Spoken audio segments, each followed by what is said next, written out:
Hey there guys, this is Reckles with WTBGold, and today we're talking about how to farm the new mount in Battle for Azeroth, the Dune Scavenger. This guy is an awesome hyena ground mount, and you could make just a ton of gold in BFA, even if you only farmed this. From my experience, I'd expect this mount to sell somewhere in between the 500k to 1 million mark early on in the expansion, and then after like 6 months settle on in at around 50 to 100,000 gold each.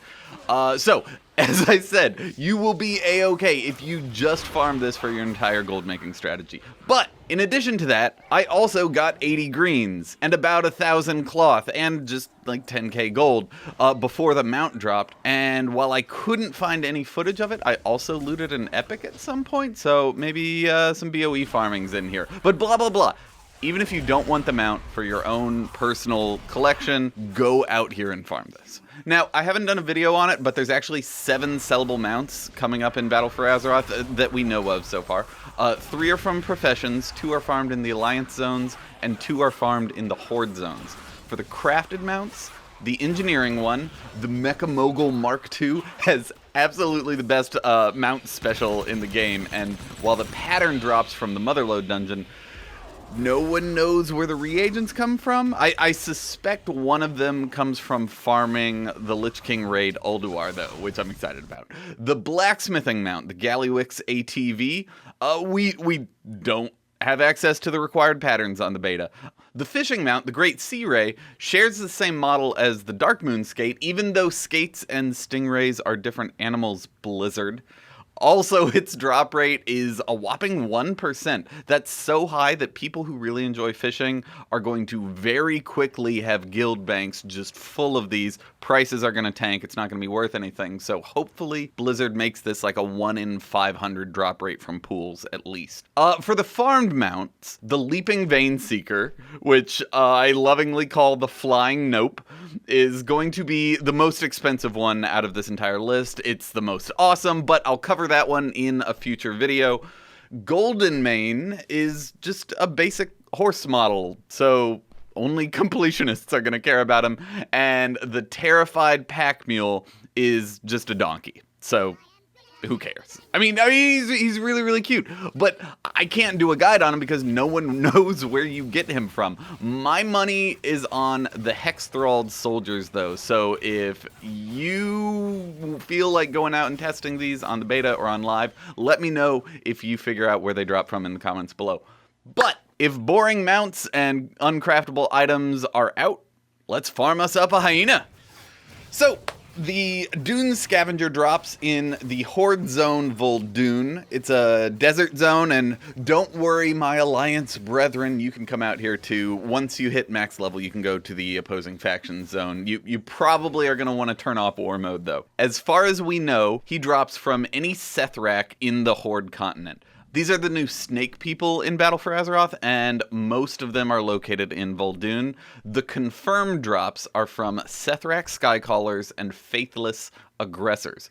Almost all of the Sethrak in the entire zone are quest mobs, so when you kill them, they force spawn, and they live in camps, so they're all pretty packed together.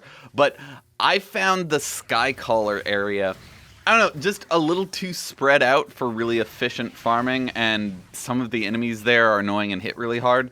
I did find one really good spot to farm this mount up, though, just west of the dried lake bed. Here, there are 14 enemies, and the best way I found to gather them all up was to mount up, run around in a big circle past all the lightning pillars, and then just regroup behind this big rock.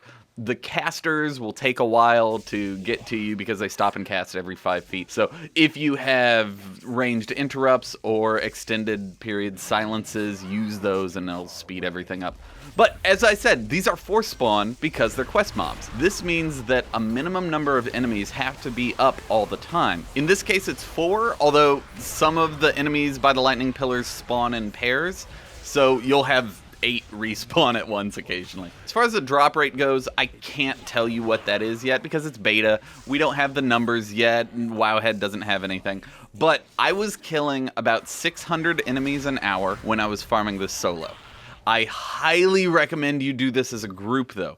One of the Team Farm Squad members, Persephone, came out and helped me test this group farm method, and it was much easier, even with just 2 people. I put down markers where they spawn, and we kind of just haphazardly split up into 2 sides and aggroed everything to the center. If I were to make an ideal comp for this, I'd say have one Brewmaster Monk put his ox statue right in the center where I have the skull marker, and then put 2 or 3 boomkins along the outsides to pull the guys on the perimeter with their 45-yard range on Starfire.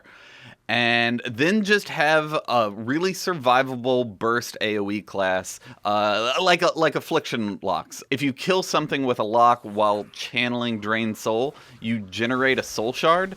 And with this, you can pretty much just infinitely spam the Talented Seed of Corruption for just ridiculous AoE damage. But, you know, whatever. With 5 people, these are going to be dying ridiculously fast regardless.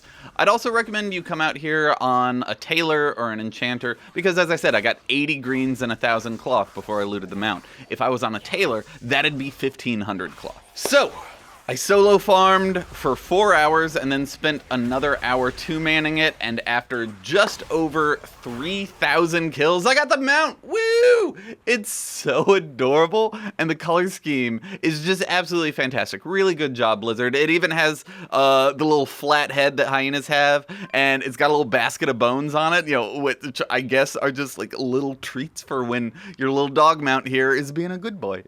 But, okay, drop rate. Based on other reports of this mount dropping and the fact that it took me 1,500 kills to get the Leaping Vein Seeker, my gut tells me that the drop rate for these mounts is about 1 in 2,000. I probably just had a little slow RNG.